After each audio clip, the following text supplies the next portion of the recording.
नमस्कार दोस्तों, स्वागत है आपका हिंदी नॉलेज शो में। तो दोस्तों, सबसे पहले मैं आपसे क्षमा चाहता हूं। दरअसल कल मैं आपको 3 वीडियो नहीं दे पाया। इसका कारण था कि हमारे परिवार में दो शादियां थी। जी हाँ, इस वजह से सिर्फ और सिर्फ मैं आपको सुबह वाली वीडियो ही दे पाया था। तो मुझे उम्मीद है कि आप मेरी स्थिति समझेंगे। तो चलिए बिना देर किए अपनी वीडियो को शुरू कर लेते हैं, क्योंकि बहुत ही ज़्यादा इंपॉर्टेंट खबर निकलकर सामने आई है। हालांकि ये खबर 2 दिन पुरानी है, लेकिन मैं इस पर सिर्फ वीडियो इसलिए नहीं बना रहा था क्योंकि मैं सोच रहा था कि इसमें थोड़ी सी और डिटेल निकल कर सामने आए, क्योंकि ये मामला बहुत ही सेंसिटिव है और ये पूरा का पूरा जो केस है ये बहुत ही ज़्यादा उलझा हुआ है। लेकिन अब इसको लेकर बहुत ही ज़्यादा क्लियर चीज़ें निकलकर सामने आई हैं, जो मैं आपको डिटेल से बताने जा रहा हूं। दरअसल आप में से बहुत से लोगों ने भी सुना होगा कि अब से 2 दिन पहले नेपाल के अंदर 2 लोग अरेस्ट हुए और इनके पास से करीबन 2.5 किलो यूरेनियम मिला है। यूरेनियम जिससे बनाया जाता है परमाणु हथियार, और इसके अलावा बिजली भी इसी यूरेनियम से बनाई जाती है। लेकिन एक बात जो सबको खटकी वो ये थी कि नेपाल के अंदर ना तो यूरेनियम पाया जाता है, दूसरी बात नेपाल के पास ना परमाणु हथियार है, तीसरी बात ना ही नेपाल के अंदर कोई बिजली बनाने का परमाणु रिएक्टर है। तो ऐसे में नेपाल के अंदर जो ये यूरेनियम पाया गया है, इसका काम क्या है? इन्हीं सवालों को लेकर बहुत सारे लोगों ने ट्विटर पर, फेसबुक पर, इंस्टाग्राम पर सवाल ही पूछने शुरू कर दिए कि क्या नेपाल एक परमाणु संपन्न देश बनने की कोशिश कर रहा है, परमाणु हथियार बना रहा है नेपाल। लेकिन अब मैं आपको बताता हूं कि इसकी टोटल सच्चाई है क्या, क्योंकि अब इन्वेस्टिगेशन में बहुत सारी चीजें निकलकर सामने आई है। सबसे पहले तो ये कि ये जो 2 लोग फंसे हैं, इनके पास से यूरेनियम मिला है। उन्होंने इस बात को स्वीकारा है कि यूरेनियम भारत से चोरी करके लाया गया है। जी हाँ, यानी कि भारत का यूरेनियम ये है।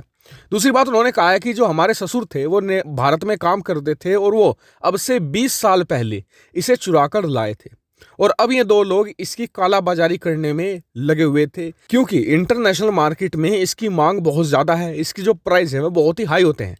हालांकि जो 2.5 किलो यूरेनियम इनके पास से मिला है ये एनरिच यूरेनियम नहीं था, लेकिन फिर भी इसके बहुत ही अच्छे खासे पैसे इन्हें मिलते, खास करके उत्तर कोरिया, पाकिस्तान और ईरान जैसे देशों से। इन देशों से ही क्यों? देखिए, जो परमाणु हथियारों की टेक्नोलॉजी है 2 फेज में डिवाइडेड है। जो ओल्ड टेक्नोलॉजी है ये है यूरेनियम बेस, और जो नई टेक्नोलॉजी है ये है प्लूटोनियम बेस। जो नई टेक्नोलॉजी है ये है भारत के पास हो गई, अमेरिका, इसके अलावा रशिया वगैरह के पास है। इसके अलावा इन सभी देशों को यूरेनियम की कोई ज़रूरत नहीं है तस्करी वगैरह से लेने की।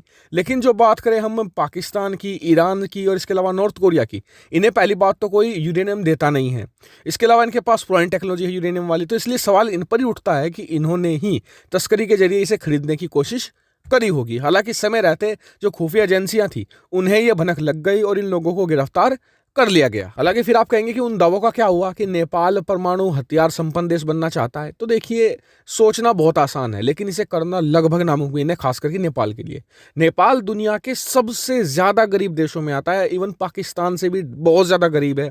तो ऐसे में सबसे पहले तो जो यूरेनियम होता है, प्लूटोनियम होता है, इन्हें एनरिच करने का जो प्लांट होता है उसमें अरबों डॉलर फूकने पड़ते हैं, और उस स्थिति में नेपाल आज की तारीख में है ही नहीं कि वो अरबों डॉलर परमाणु हथियार पर फूके। इसके अलावा जो इंटरनेशनल प्रेशर है, इंटरनेशनल सैंक्शंस का डर है, वो अलग है जो नेपाल के नेताओं पर लगेगा। जो नेपाल के नेता हैं, इनका बहुत ज़्यादा भारत में, चीन में, अमेरिका में आना जाना होता है, अपना इलाज कराने के लिए भी आते हैं।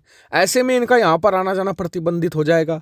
बहुत सारी चीज़ें होती हैं। ऐसे में बस मैं आपको यही कहना चाहूँगा कि ऐसा होना असंभव है कि नेपाल के पास परमाणु हथियार हो। जो तस्करी वाली बात है यही सत्य बात है। हालांकि आपका क्या मानना है इस पर कमेंट करके जरूर बताएगा। साथ ही वीडियो को शेयर कीजिएगा और चैनल को सब्सक्राइब करना बिल्कुल मत भूलिएगा। Thank you.